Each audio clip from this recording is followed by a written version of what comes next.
and welcome to the FACEDOWNS. Well after bedtime. I am Lucas. I'm Ruben. And I'm Joe. And man, I have been talking for like 20 hours and I am absolutely shattered. So Ruben is finishing my tea and then I'm probably going to take a nap. But it's been a long weekend. I spent a lot of time talking to you, Joe. It's been an absolute pleasure, I must say. I mean, I have really enjoyed myself this weekend. Like, being on the official Konami stream with you, commentating over the the Yu-Gi-Oh! Oceanic Yu-Gi-Oh! Championship 2022. Thank you. Official terms only, Joe. Of course, we only use official terms on the FaceDowns podcast because we care about the rules. Oh my god. What's wrong with that? So yes, we got through it, I suppose. An incredibly long day, but a really rewarding one. Got to see some fantastic matches, including one of our co-commentators, co-hosts, I guess. Great friend of the podcast, Dino Spasovsky, winning 13-0. Yeah, I mean, with tournament. Yeah. It was like just crazy to see. Like, he stormed through the field, all through Swiss. Yep. And then just dominated Top Cut. And he dodged the feature matches right to the end, and then we got there and he just started winning every single match. It was amazing. One of those things as well when we were watching his features, like everything was just falling into place for him, and it was meant to be. So I always say that, card game tournaments are a mix of skill and luck, and you have to bring the skills necessary to capitalize on your luck, I think, is the main thing. 100%. Dino did get a little bit lucky in some of those matches, but at no point did he ever let that luck slip. And, every time he got an edge, he'd take it to the next level. So it was a fantastic day. Obviously, there were more duelists than Dino. We saw on the screen. We saw a lot of local favorites. No, just Dino. No, we saw Jajan Lee. We saw Jarway. We saw Corey Lewis. We saw Aaron Dennis. We saw Ross at the start. Yeah, Connor Shormkel, Ross Hitchens. I mean, just like so many local faces, and seeing them on the stream in front of so many people. I would also like to shout out every single New Zealand player who was on stream, because none of you lost. Yes, every single Kiwi won their feature match. Apart from obviously the New Zealand mirror match we had at the start, but like... Right, yeah, that was fair. Apart from that, like, no Australian beat a Kiwi on stream, and that's what we want to see.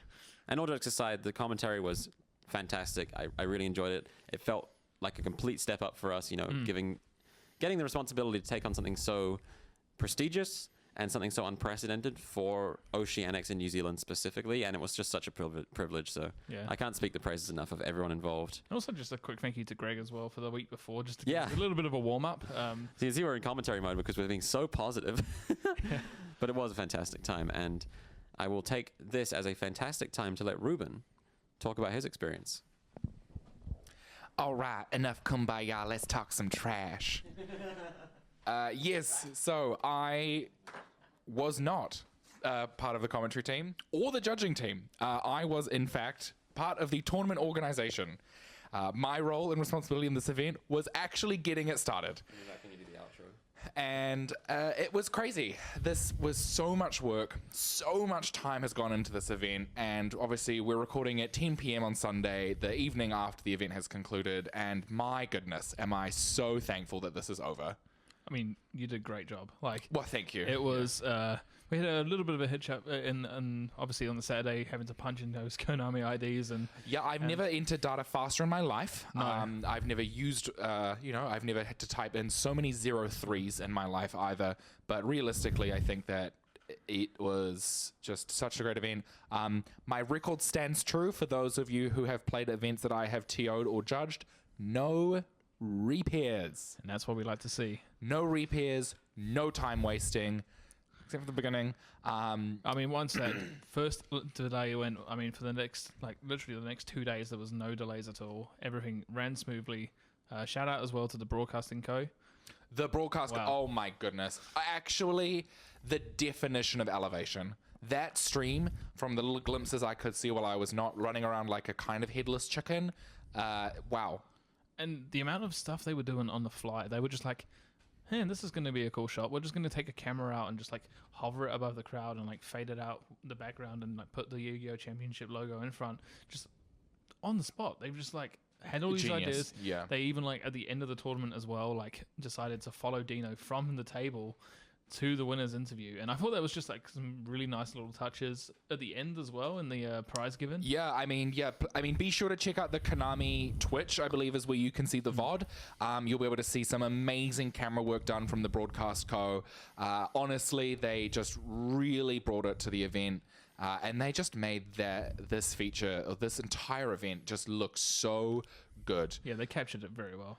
And that's what I feel like you have to do. I'm not going to harp on too much about the other commentary teams or like things that's seen, but realistically, I think a lot of people really enjoyed the energy that was given from this one. I think the way it was presented, the way that you two did the job is just kind of incredible to me. I mean, I wouldn't have picked any two other people. I'm just being flat out. I don't know any other people that have the ability to keep talking with as much energy for that period of time, because it's a 2-day process. Oh yeah, we would definitely fade in at the end of day one, and I'm happy there was a break because we got to sleep, and day 2 we came back and we had a lot of energy. As soon as that top cut started, honestly, you felt it. The room changed. It did change, and we were right in there. We loved the tension, and it built round to round, and then towards the end we were completely amped for the final. When you almost forgot about the fact that you'd literally been talking for 2 days straight. I can feel it a bit now. So can Lucas, hence why he's taking a little break. The energy was great, and I loved every moment of it. It was so amazing. So we ended up having 198 players. So this equivalated to 8 rounds of Swiss with a cut to top 32 as requested by Konami. So we held 7 rounds of Swiss day 1 with round 8 and top 32 held today. 198 people. How does that compare to some previous Oceanics that have been held here? I mean, I think we even spoke to Newson at the venue, and he thinks that it may have been the second biggest event ever in New Zealand. So it's huge. I mean, in my memory, I only remember a few tournaments ever coming close to that 200 mark. So, I mean, credit to you, for obviously putting that together. Credit to all the players that showed up on the day. Credit to all the Australians making the travel. Yeah, I mean that was the first time Australians have had an incentive to travel here in 5 years. Yeah, 5 years. 2017. What even was that, OC? I honestly don't remember. 2017. It's Zoo? Potentially, yeah. I think it might have been, yeah. But, I mean, the one thing I'll say as well, walking around the room, the Australians just came up to me all the time, asked how I was going. They were all very welcoming. So, yeah, just massive shout out to those guys. I met some really cool people this weekend. Oh, absolutely. It's so awesome to put some, faces to names as well. Lucas and I haven't been in this game very long, so meeting people like Bowden, meeting people like Yahweh, meeting people like Po Zhang was there, and it's oh my gosh, you've just come back from a monumental YCS win, and just to see you in Auckland is kind of it's this weird imposter syndrome. You're not supposed to be. I'm not supposed to be in the same place as you. Sorry, Po, as well on the feature match for not recognizing you at the start. We were I was actually quite nervous. I'll be honest. We had a few thousand people watching the stream, and it just skipped our mind. We were Po, I mean, it sounded familiar, but we didn't want to obviously be oh, you're the YCS winner without knowing. And then Ruben definitely corrected us there. But yeah, I mean, it's tough because again, we didn't anticipate. I mean, we anticipated a large turnout, but I think realistically, the amount of work that went into it, there's definitely so many things to iron out. Oh yeah, and it's good. Again, this is a learning experience. This is the first event that at least we've put on as Geek Culture, the first Oceanics. Again, this New Zealand hasn't had an Oceanics in 5 years. The last Oceanics in general would have been in 2019, if my memory serves me correctly. It would have been an Australian one. I think you probably would have just started playing either again. Started or stopped. I'm not. Yeah, you're sure. little. Honestly, remember it. Red light, green light over here with Joe. Yeah. So realistically, it's even New Zealand aside, this is the first time in at minimum 3 years that anyone in the Oceanic region has been able to play at an Oceanic championship. So, to be honest, it makes a lot of sense to see that many people. I think going through the registration, it was pretty evenly split. Yeah. I saw a lot of Australians and a lot of New Zealanders. Yeah, another shout out I'd like to make as well is to the judging team. Oh my gosh, so helpful. Wow. Incredible work. Luke Dutton actually just really coming through. I just want to shout out to all the judges who actually sacrificed their spot in the event to assist with running these events over the 2 days. Honestly, events do not run without judges. No. And events at this caliber are you just require so much attention, so much, diligence and resilience. So, it is a total caliber.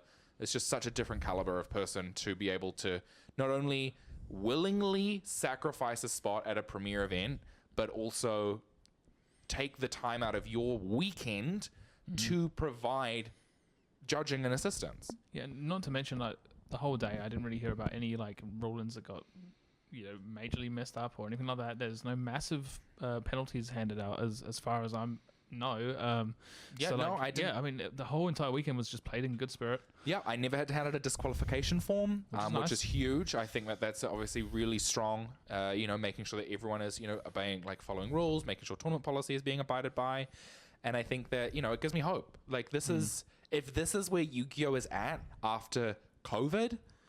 The only way is up. Oh yeah, I think a lot of people sitting at home around New Zealand even were watching the stream. I mean, I got multiple messages from people who were back home in Palmy, even just around the place. Liam Gill from Nelson as well, shouting out his boy Levi. We'll go there in a second. But like, I feel like they're watching it and they're going, "Hey, we missed out." Yeah, I think it's just kind of like gets to a point where you're like, "Oh." Seeing it in person, seeing the numbers visualized, seeing the people like placed in one area, you go, oh, people have made the effort to get here. Yeah, like 100%. And I mean, I feel like the next tournament we see in New Zealand, we could see bigger numbers. I could honestly see easily 9 rounds. I mean, even based on pre-registration alone, it was so close to getting to that. Like at 198 people, that's only, I think, 68 more people? That's probably a couple of locals. Oh, it's possible. Like it's so real, and I think people get a bit more time. They get the practice. You can kind of even in your mind mentally, because obviously with Oceanics kind of being this like 2-1 split across countries, you can kind of mentally prepare. You go right. This one's in New Zealand. Then in a couple of years, like in 3 years' time, I'll be back here. So you already plan ahead, and I think that gives people a lot more incentive, so they can go, oh, I know where I need to be. Yeah, and while we're on the topic of New Zealand, I mean, I'm immensely proud of the New Zealand players. I mean, they definitely showed up. Absolutely. I mean, New Zealand took the event. Yeah. We saw Dino go 13-0. But we saw top 8. Half the top 8 and continued through all the way to continuing backwards. Top 4 was a 50-50 split. Top 8 was a 50-50 split. It made for great content on the commentary. I mean, the fact that like 50-50 Aussie versus New Zealand, it kind of gave us that little kind of Anzac rivalry, but like also, yeah, I guess it was just so cool to see. Like, and the split just carried on the whole way down, right the way to the final. I think Keza was saying he was taking some footage for the Your Move TCG YouTube, and he was penning the room while the final was on, like just taking B-roll of the crowd, like reacting to the final because everyone was watching on streams, on little phones and stuff. And he said it was quite funny because like when the Nibiru came down at the end of the game, the Kiwis were jumping up and down in joy, and like the Aussies were like, not so happy, but it showed that there was that like you were back in your country at the Oceanic Championships, which was awesome. Absolutely. I mean, again, if you do want to see these videos play back, do head to the Konami Twitch because the VODs will be there. You will be able to see every match from round 1 to the finals. But that finals, wow. That was a final. That was a final. That was a finals. I mean, let's talk about it. Let's talk about the fact that we got to top 8, no Sprite. Yeah, no Sprite. I mean, top 32, I believe there was like 50% of it was Sprite. Yeah, top 4, no Sprite. The deck of the day, I mean, was Tearlament. Tearlaments. I mean, did you see this going forward? I mean, we also had to see, like we've discussed with Lucas, we've amongst ourselves, even just the general vibe, but people were seeing that maybe Sprite was the second best deck of Power of the Elements. Tearlament just kind of does a little bit more. It rewards very good gameplay. We saw that throughout the day. If you made a mistake with it, it punished you, but then if you played it perfectly, it rewards you. Yeah. Sprite, on the other hand, it just kind of lacks, it just lacks the edge. Yeah, it's a little comfy. Like, not that I'm saying comfy decks are bad decks. If you're comfy with your deck, you'll do well. But I think realistically, decks that push the button, decks that give you an edge, like give you a little bit of risk and reward, it's like, I think those are the ones that make it forward. And I mean, seeing the finals, a Telement mirror that came down to a difference in engine, I mean, that truly speaks for itself. It does, and I mean, it showed all facets of the deck as well. I mean, we saw a bit of luck on both players' sides at times. We saw a bit of like, you know, a few little misplays here and there, like, but it was the tension in the room. You could feel it. It was so cool. It was really good to watch over. We at times on the commentary we like fell silent because we just found ourselves watching the game, and then we're like, oh, hang on a second, I gotta talk. We gotta talk about this. Yeah. I mean, I feel like that's absolutely the case. You know, I like, even like you said with Kez doing B-roll, it's like at one end of the room you had everyone watching the stream, and the other end of the room you had people crowding over the feature table, and you had the people watching the stream, New Zealanders, crowding was the Australians. So it was just so interesting to see that split. I mean, that finals was that was it. To be honest, you know, yes, Dino may not have the most notoriety in the world in terms of like in like a worldly reference, but in the Oceanic region, Dino is not someone to be underestimated. No, I mean, we've seen his results at like most regionals he attends. I think we were talking before. He's like never not top forward in a regional. Like that's a pretty good record. That's, I mean, consistent. He's always won a deck box at a regional, so that obviously guarantees a top 4. He won the OTS championship after not playing for I think 2 months. He took, you know, he's just done so well at so many events. It's like this one blip of the North Island Championship was just something that just completely, just so out of the ordinary. No, I mean, that can happen to any player. Absolutely. Like, you just have to have a couple of games in a row at the start of a tournament where things don't go your way, you lose, your head drops a bit, and you go, today wasn't my day. And he showed there, like, even like not doing very well at the North Island Champs, it didn't matter. He came back and he proved himself, obviously, to the world, I suppose, like winning this Continental Championship. That's notoriety. Yeah. That is you putting your mark on competitive Yu-Gi-Oh! For the first time in 5 years. Like, for sure. And I mean, now I think he could even springboard to do even more. Absolutely. I mean, hey, there were talks about Niagara, so, you know, let's see soon about any future international regional international YCSs. Telements, what are your thoughts, like, seeing this deck just do so well and consistently, like, staying here over the weekend, I heard a lot about how Dangers on the way for it at the moment. Yeah, even engine. Though saying that, like, the Dangers are still good, don't get us wrong, like, they are still very good. I will agree. Yeah, in their own way, but in that particular matchup, the hand trap variant just kind of takes the edge. We kind of talked about it. I remember when Dino, Lucas and I were all kind of like theory crafting this deck, like we kind of came up with this triangle of Telement variants. It was the Danger variant chomped through things like Punk. It gave you the big bodies, it gave you the bodies on board. It, like, you relied less on external, on like 2 engines working together. And then it was like the Punk could be the hand trap board, because hand traps aren't really that effective against like 2 engines that work so well in singularity. You aren't aware of what to hit. And then the hand trap variant works really strong against the Danger variant, because your ability to main deck Nibiru and watch them commit to a lot of summons to even consider getting their engine going is something you can punish. Again, they summon the Curious, you have the Ash. Yeah. They fusion, you have the Crow. They make the Redoer, they activate the effect, you have the Imperm. Like, the hand trap, the ability of hand traps to just go to cast so wide of a net against so many different pieces of interaction, I think is what puts it over the edge in like a Swiss competitive environment. And I mean, even small things like Dino talked about Nibiru, the Primal Being, being a card that, like, you know, he wanted to play, we weren't 100% sure, and he's definitely proved us wrong, and proved, like, you know, that was the card of the tournament for him, and we saw it in the finals. We saw it in his feature match as well. He resolved that Nibiru, and it was a complete blowout, and, like, a lot of people weren't respecting Nibiru. No, I think a lot of people weren't respecting hand traps. No. Like, we talked about it in our deck profile, Seeing Desires. No one's playing Ash. You're always going to draw 2 cards.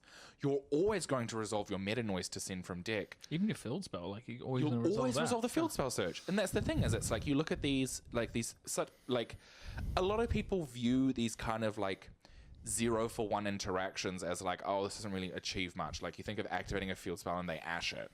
You go, okay, well, I've lost a card in hand, but they keep the field spell. But at the same time, it's like, that could be the difference between them having an entire combo or now fully relying on variants to play. 100%. And it was quite funny as well. We were like commenting on it throughout the stream. Like, if you go back and watch the replay, we were talking about how, like, especially in, I think it was Dino's, top four match, when he was up against, I believe Daniel. Oh, it may have been top 8, but yeah, he just carried on overextending, and like the Nibiru was literally on the mat he was playing on, and we're like, come on, man, like, you have to, like, he just kept extending, and a lot of people, I feel like this format, like with the dangers and stuff, just started to get really greedy because they're like, well, people aren't on hand traps anymore, so I don't need to worry about that. They just throw everything they have on board. They just keep, doing things almost for the sake of just doing them, because the hand traps weren't in the format. So they were like, well, they're not going to happen. So yeah, to me, it just like absolutely, it just reminds me that hand traps interactions on your opponent's turn are just still really powerful. And it's like, even seeing like how strong of a card Telemann's Harvness is, that is game determinative sometimes. I mean, it's an archetype hand trap like that. You kill for those. Yeah. You actually, like, you beg Konami to print them. And I mean, hey, that's what we saw with Rika getting in Princess. They listened and they said, here's the hand trap.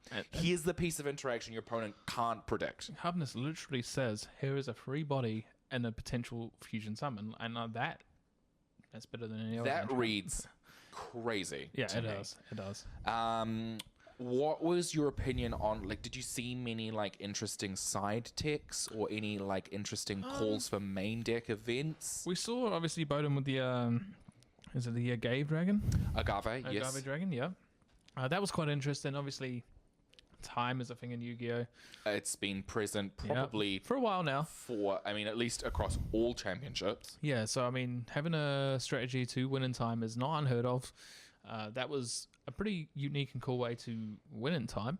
The Eradicators, we saw those come in a lot with the Nightmare Griffins. Other than that, like, nothing super out of the ordinary that we saw. I would like to shout out a couple of the New Zealand players playing really cool decks who made the top cut. And that would be Levi from Nelson, a 15-year-old on Flwanderese, and he top 8. Top 8. I mean, for a 15-year-old at your first Oceanics, making top 8, and it was so cool. He like came up to me afterwards and he goes, "I think I just won a Nintendo Switch," and I'm like, "You just won a YCS prize card. You got a lot more than a Switch, babe." But he was just stoked with the Switch. I mean, like, that just kind of speaks volumes. It was literally just, a kid enjoying himself playing Yu-Gi-Oh, but like top 8 in a major tournament. And his feature match, I don't know if you got a chance to have a look at it, but like, he was just absolutely dominant. He showed that he knew that Flwanderese deck out the back of his hand, and yeah, I mean, the other guy unfortunately just did not stand a chance against it. I mean, Flwanderese is still a really strong pick. Dimension Shift is so strong. I mean, I'll have to have a look at some of the deck lists, but seeing again, Barrier Statue is still so strong, especially with people not including things like Impermanence. Yeah, I mean, that it punished a lot of people for not running hand traps, because Flwanderese, its main issue was like getting the Imperm on the birds, not being allowed to like dig through their deck with Prosperity, even like just not being able to like access the map, like just little things like that, and all of a sudden there's no hand traps to deal with. You get your first turn for absolutely free. Like, it's a really good choice, I felt, by Levi for the tournament. I agree. I mean, we saw it do quite well in the European, and I believe as well in the American Championship as well. Like, and say Central America, I remember it doing quite well, and I think it even did like a little bit of a conversion in Rio. People just, the presence of Flwanderese is just so powerful. Yeah, it is. And what was your other? The other person I'd like to shout was Eli playing the pure Runic deck. Pure Runic, he made top 32. Top 32, but playing 3 main deck monsters, which were Cyber Valley. Now, when's the last time you saw Cyber Valley get play? Would have been a perfect circle. That's what, 2007? 2006, around that. Like, it was a long time ago.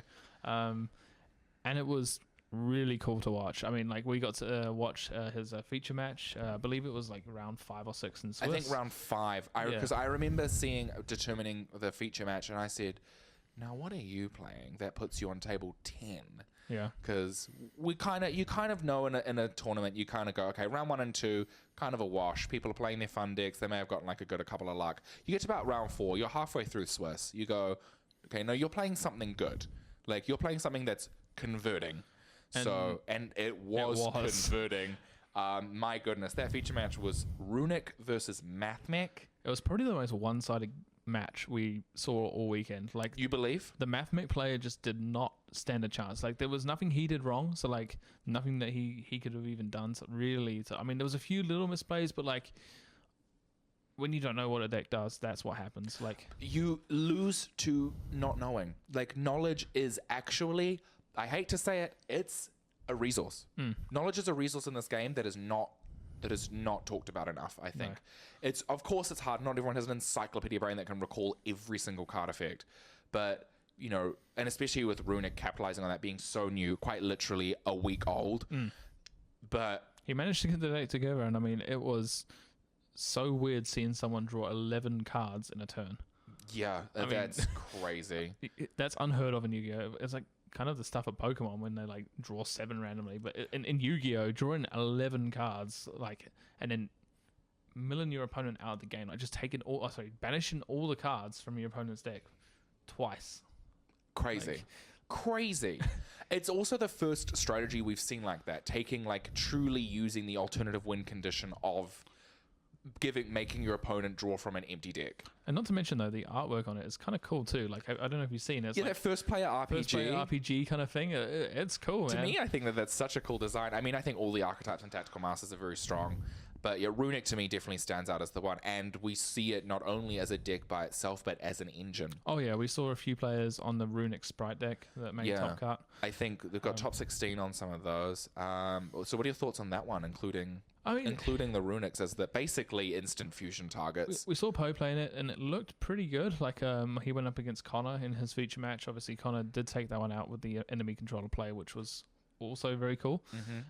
But it felt like all the Runic cards kind of just added as like almost like an instant fusion sort of thing for a level 2. So it gave you access to the sprite plays quite easily, I suppose. If you got disrupted at all and you're stuck with one monster on the field, it just gave you that second monster and you could just go through the gigantic sprite line. Yeah, and I mean, at this point, like, we understand that sprite don't have the strongest battle phase anyway, so what's one? Exactly. What is losing one? You're dark rolling people anyway, so... Yeah, like, what is one lost battle phase if you can just effectively establish a board that an opponent cannot crack? No, we thought it was quite interesting. Like, it was also...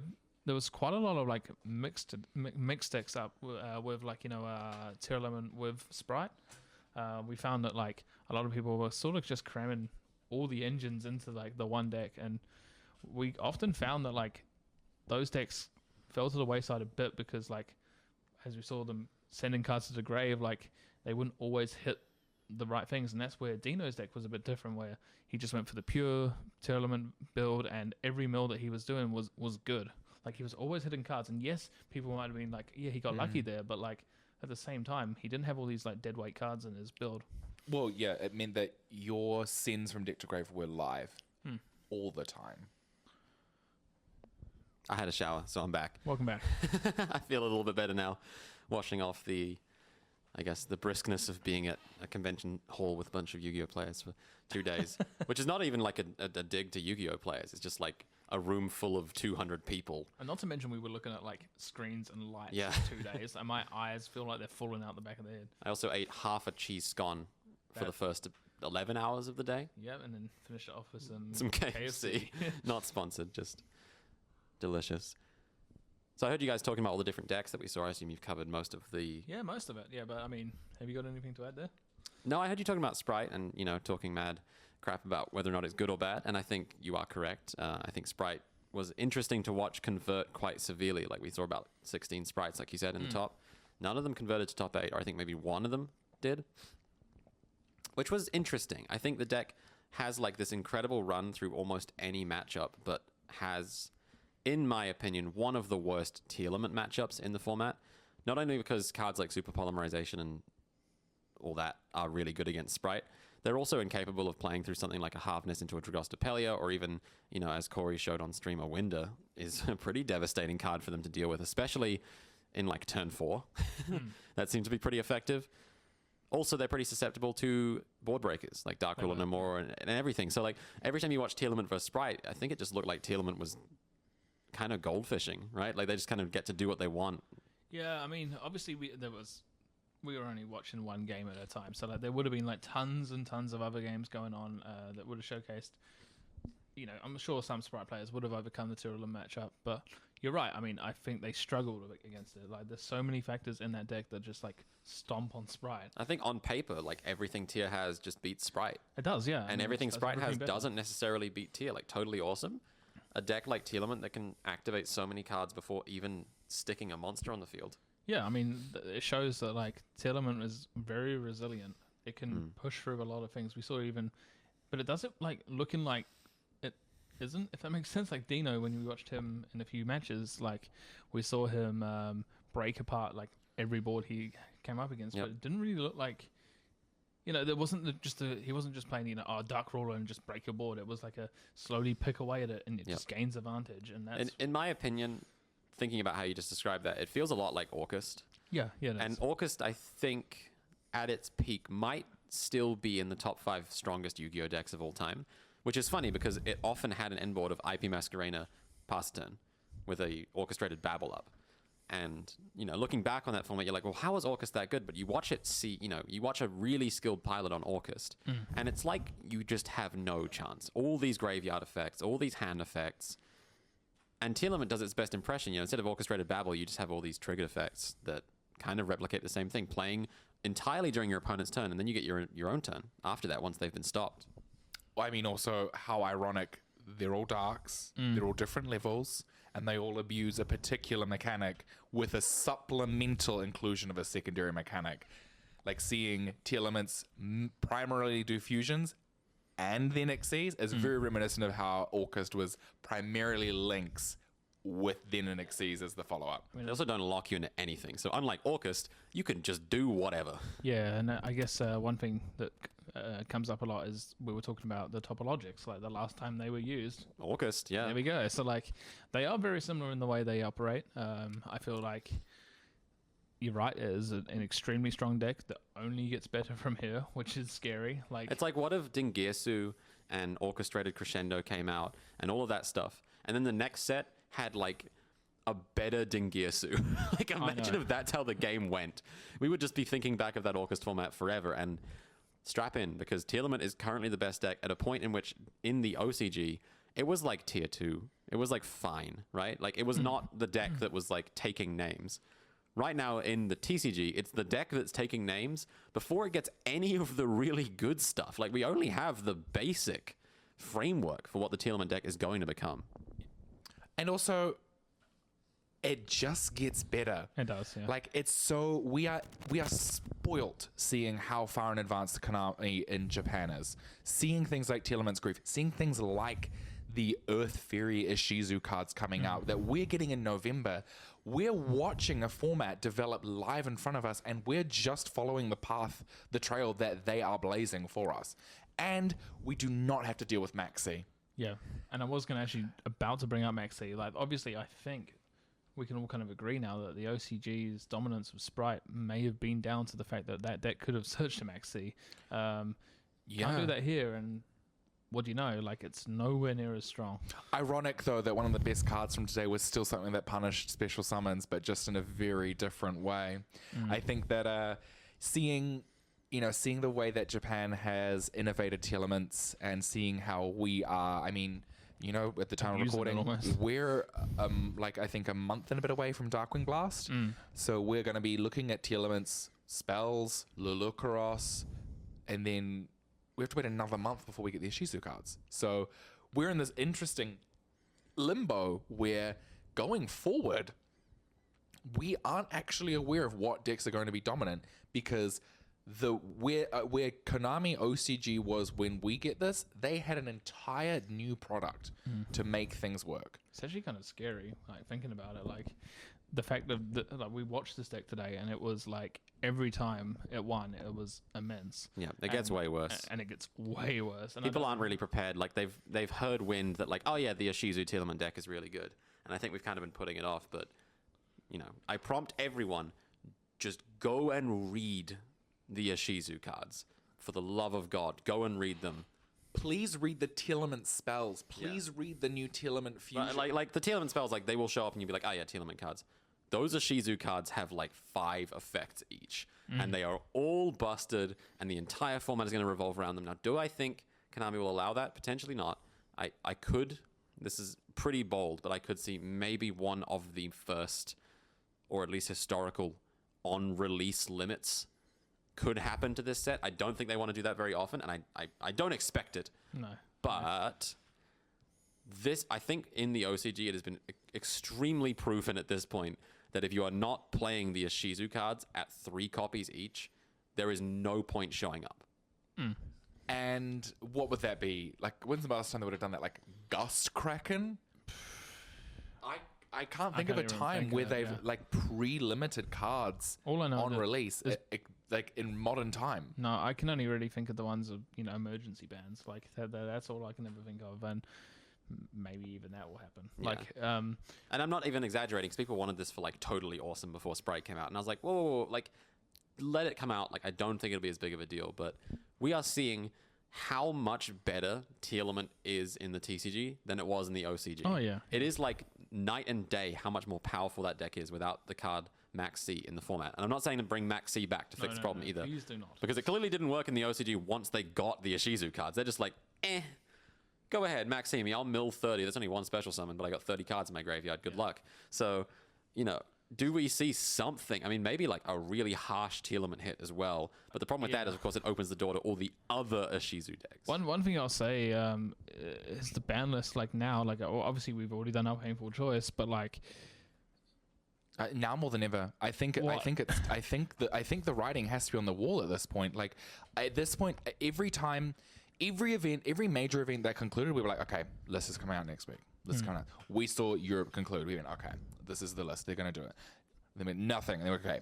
Rio's this weekend, so they might wait till after Rio to do it. Rio concluded. We're like, okay, this is the list. This is the list. And then it got to this event in Oceanics. And then we go, okay, so no list. And then at the end, we're in this position now. Look, just put it up. Like, Niagara's next week. When you have players flying over there, like I guess it's going to be a bit of a rough awakening if they get there and they go, "Hey, there's a new ban." But are we going to see an effective immediately? We potentially could, or they may date it for after that weekend. Who knows? To be honest, it just feels so bad playing a format that's basically dead. Yeah. Like that was my biggest concern with Oceanics was like didn't want it to be a dead format. I didn't want people to come to this event and go, "Doesn't matter." Yeah. What's the result? Everyone knows, oh, you won with the banned card? Of course you did. Like, that's basically what it boils down to. And it kind of, it just removes so much skill from the player bases and what people accomplish. Because you just go, oh, you play the banned card. Oh, I think it's an interesting discussion too. I mean, like, obviously, in our painful choice, we went through all the cards that we thought may have been banned, but like getting to watch a whole entire day of Yu-Gi-Oh! The one card that stood out to me, Fairy Tail Snow. Fairy Tail Snow. Are we gonna see a Snatch Steal, like Please, a Snatch Steal version? Get rid of it. It's. I understand it's a very good card. It reward. Oh, I can't even really say it rewards good plays, but it's just so free. Like you send it to the graveyard, you can like, especially in the Tearlament deck. Like, I don't know. And it gets to the point where, oh, what am I banishing? Spell I can't use. Spell I can't use. Spell I can't use. Hand trap. Spell I can't use. Extra deck monster that'll never go back. Done. And like, it's also just it makes Rank Force incredibly easy to access. The flip face down thing can just like hold plays in the middle of nowhere. Like it's so powerful. This is exactly where Book of Moon was when it was printed. I mean, it won Dino finals. It did, but yeah, it won multiple people games on stream. I mean, it's the first time in a while Konami, I feel like, have got it slightly wrong with a ban list. I feel like bringing that card back. Yeah, at the time we were like, hey, that's kind of cool. They brought that back. I was like, oh, this is funny. You know, it's not exactly like I don't think this is going to be too much of a problem. And then look at it now. Yeah. for the record, I thought it was a horrible idea from the start. Oh yeah. I mean, even for me, like Formula, the Synchron. Formula Synchron was it? Jet Synchron. Yeah, sorry, that came back. I thought was going to be a bit of an issue. Like that's not so much now, but I mean, it potentially could be again. Hulk is kind of like, we saw it a little bit this weekend. Like Hulk was still around. Definitely wasn't as impactful as like what it was last format, but Snow just stood out to us as that one card that was a problem. Funny enough, Mystic Mind, just no one really cared about it because they were ready for it. They were all ready for it, just like you said. Everyone was ready for someone to put a field spell down, and then everyone's like, you lose. Yeah. Okay, guys, but seriously, though, showing up to an event, you have to be prepared for Mystic. I forget the Jesse Cotton thing. But like I think that Jesse Cotton tweet had an impact on the community. I think at that point, people were like, okay, we do actually have to start paying attention. Yeah, where were you the day Jesse Cotton tweeted that? That's what I'll remember. Maybe when Vlad made that. Maybe when Vlad made the Yukio edit with Kyber and Yugi activating Mystic Mind. But yeah, I mean, like Mystic Mind, we saw like I think a couple of times it won a few games here and there, but like that wasn't really the Mystic Mind. It was more the Runic deck. Other than that, every single person who activated Mystic Mind Lost. Yeah. The only person that activated Mystic Mind at 1, Eli. Jay is correct. You know what? That's my final shout out for New Zealand players today. Is Jay Jun Lee making 43rd so coming top 64 with Rika. Yeah. That he has been playing Rika since it came out, Pandemic 2020. And it's his first ever Oceanics, and coming to that record, I think 15 points x3 is just amazing. And I mean, hey, it won European Nationals. And we're looking at now in terms of like winners and conversion. This is the first Power of the Elements deck to win a competitive event. Yeah, it was. Yeah, Tearlament finally getting a premier event win. I also would like to shout out, I think, one of the interesting decks this format, MathMech, for not being a flash in the pan. Not only did it take out 2 of the top slots at YCS Rio, there were some MathMechs in the top cut here. Aaron Dennis was making it look easy with that deck, and leveraging, the powerful update jammer access code with extra stuff around it deck, I think is just like the best kind of safe pick for this format. Like I would pick it over Sprite in my opinion as like the, hey, this deck's not too hard to pilot, gets to play 20 hand traps and go. Because it has a way better win condition in the form of access code talker. Like Sprite often just couldn't win when it won. Like when it was ahead. Not to mention as well the just generic access to the Cyberse. Monsters. The Cyberse just has kept getting good. We saw the imports of Heat Soul. We saw the imports of things like the code talkers from hand that could like link, like the microcoders, the code generators, silent mining, so broken. Like it's just Cyberse has just consistently received tools. So it's finally, Circular giving them the access to those tools is just exactly what that strategy needed. And it's cool. I mean, we've spoken about it before. Legacy support. Konami have done it right, like a few times now. Like you're right. We've seen Rika and MathMech both receiving cards to just boost them. I think we're seeing some Fur Hire cards coming out as well soon. We see Naturia doing very well in Japan, and I think it's really fascinating to see these, this wave of legacy support just really converting. Yeah. Okay, taking another nap, so call me back when you do the outro. So I think that, all in all, Power of the Elements, obviously a crazy set. Yeah. T Elements really solidifying itself as, the first Power of the Elements strategy to convert. And, they were both in the finals. I guess, after seeing this event, do you have any picks for bands? Like, do you see anything wanting to move? Anything? I think there's not a lot. Like, I feel like Mystic Mine is obviously still a problem card, even though, yes, it didn't have a good showing this weekend. It just still forces deck building to change into ways where it forces players to play cards like Cosmic Cyclone in the main, Unending Nightmare, Paleozoic Dynamiscus, all these sorts of cards. And I don't really... I feel like just to appease the players, it has to go. Fairy Tale Snow would be the other one. Hulk potentially as well, but again, not that impactful this weekend. The Adventure Engine a little bit this weekend, I but could again, see Adventure. It has dropped off a little bit, and it may slip under the radar again, but again, it may also just go. Also, Scythe. I mean, yeah. I didn't see any. No one was Scythe lock in, I don't think. I believe I did hear people getting Scythe, but Yeah. at least when I was walking around, I didn't see Scythes. I still think like it's not the worst thing ever, but like it's just when like a tournament player is only really worrying about putting up like 1 or 2 monsters, like we saw like Dino do, and Connor Lewis as well. Like just they can just put one tournament monster on field and a couple of traps, and that's enough. And if you're just like Scythe locking them, they don't really mind that much. So like I guess maybe that's why we're not seeing as much Scythe. But then again, I feel like it's one of those cards that in the future could just come out and be a problem again. So it may be in Konami's best interest just to get rid of it. Kind of like a future-proofing thing. Yeah. I can see that. And I think I kind of mirror your sentiment on the adventure. It may have dropped off in popularity, but we just saw it go into every deck that didn't need a normal summon. Yeah. And I just don't know how much of like a diverse deck building that promotes. No. And especially like you look at something like, you look at the decks coming out right now from Tactical Masters, Labyrinth like capitalizing on normal traps, so minimizing the amount of floodgates that are in that strategy. Runic, obviously, battle phase, so, it's an interesting one there. Quick play spells.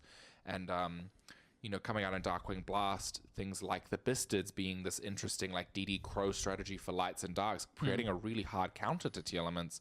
I would be really interested to see how the decks adapt going forward. Oh, actually, one other card I just remembered, Super Polymerization. Wow, I mean, your opponent cannot activate. Neither player can activate cards or effects in response. And I think you personally may want to see that card go just to free up the Extra Sisters a little bit. Love to free the sisters. Would love to free literally any deck I play, because the TCG were on one when they printed Garura and Power the Elements. Yeah. I mean, that card, we saw it being made just naturally in the tournament deck, but it was just an answer to every field. Like, it's unfair. I'm going to say it's unfair. Which is crazy, because it's a 1500 attack level 6. Yep. And it draws you a card. It draws you a card. The amount, we've tested it here. We saw it all the time on stream. Link, Merly, Garura, Elf, draw a card. Draw a card and then recycle it to do it again. Exactly. So like, it's just so impactful. Super Poly really made that so accessible. it's definitely a card that like it's awkward. You almost need to just ban it. Because if you put it to 1 again, it becomes that one-off card where if they draw the Super Poly, it upsets you. It just sits in the same category as something like Call By, something like Terraforming. It's like, of course, you drew it. Something like the Snow. It's like, oh, yeah, of course, you had the one-off. I remember it from Shadol days. And like, that was awful. One Super Poly, because that was when Winder came out, correct? The Netch list. Oh, no, Window was already out in Duelist Alliance, but it was just in general. El Shadol? It was El Shadol. Window. Yeah, so like all of those cards were out. It's just like the Shadol Mirror became this thing where you didn't Super Poly because they would just Super Poly you straight back, and it was just like whoever Super Poly second generally won the game, and it became a game of chicken. And it just kind of ruined the experience. And I didn't even play Shadows at that point. Like I was like, I'll play Burn in the best way. You guys deal with that. Yeah. And like, it's not healthy for the game. A card that reads you cannot respond. Unfair. I mean, there's cards like Dark Ruler No More, Ultimate Slayer have specific you cannot respond with monster effects. Yeah, I mean, we saw they're not afraid of printing that text. It's on Lovely Labyrinth of the Silver Castle. Your opponent cannot respond to your normal traps with monster effects. Yeah, but droplets giving it the condition, But Super Polymerization, flat out no response. I think even Andrew Dudson came up to me later in the day and kind of laughed a bit because there's a lot of people do it. Like activate Super Poly and then they kind of look at their opponent and go, well, and then you go, well, I can't respond. Can't do anything, can I? So you just say, oh yeah, that's right. No, the card literally it shuts off interaction, which isn't good. Yeah, it's a quite strong ability, especially with Garura. Yeah, and I mean not only Garura but obviously Mudragon. Like giving these two Super Poly targets, and again it extends out further. You think about previous formats. You looked at things like the Earth Golem Adignista, the Diplexer Chimera, the Salamangreat Great Violet Chimera. Like there was just so many. All it's done is like it's made it so you it's almost impossible to play around it now because there's so many different types of Super Poly targets. Like having Mudragon and Garura in the extra deck at the same time gives you kind of the full spectrum of summons. Like you look at your deck and go, okay, well, all I do is play same type and attribute, so I lose to Garura, or I play same type, same attribute, different type, I lose to Mudragon. Yeah, so like, or you go even further than that, you think like Fusion of Dark. Well, I'm just gonna get Dragostor Peliot, It's rough. It's just crazy. Yeah, Super Poly probably my number one pick for something that may need to be adjusted. I also think that may balance the format out again. Because, I mean, Sprite can't deal with super polymerization. Would it balance that matchup up, do you reckon? Probably. But again, like, you know, at what extent is that, like, is it unfair? Because I think I've seen so many people in the Sprite format step away from summoning Derp Frog. And so realistically, you're super polying, let's see what, like a Elf and a Carrot or Jet? I just don't know. I just don't know at that point. Like, is that taking away that much interaction unfair? More than a double Toad? Like, you know, it's a really interesting predicament in terms of board breakers and equalizers, you know, seeing cards that re-establish card advantage kind of neutralize out a lot of this resource gain that we are clearly seeing the top strategies doing. Yeah. But I think all in all, this event was a massive success. I think so too. I mean, I'm shattered. Yeah, shout out to yourself, to Matt Rogers as well. Like, put it on. I mean, today you can't understate it. Sorry. You had the Oceanic Championships going on. You had 128 players playing for a Minerva. Then you had 16, I believe, winner mats. With 13 winner mats, yeah, sorry. And then you also had the Time Wizard for the April 2010, I believe. And you had the Quagga Hercules tournament. That was the Time Wizard, That was the Time Wizard, and then you had the Power of the Elements winner box. I mean, that was like literally 16 plus tournaments. I know there were only like single elimination ones, but the judge team, yourself, Matt, registering people all the time, all day. It was immense. It's crazy. It is really put into perspective how much work goes into these. So, you know, I have a lot of respect for people that have paved the way before me and, you know, people across the globe that coordinate events of these size and larger. You know, I think of Europe, it was 10x the size of this. Oh, yeah. What? I would be like bricking it looking at 300 people, let alone 2,000. My goodness. That's a lot of work. But yeah, I'm happy. I'm happy that we've managed to finally hold competitive Yu-Gi-Oh! In the country. The first time in 5 years. We've managed to crown an Oceanic champion for the first time in 3 years, and that being Dino, our beloved testing partner. And also just like the fact that it's almost a year on the podcast for me as well.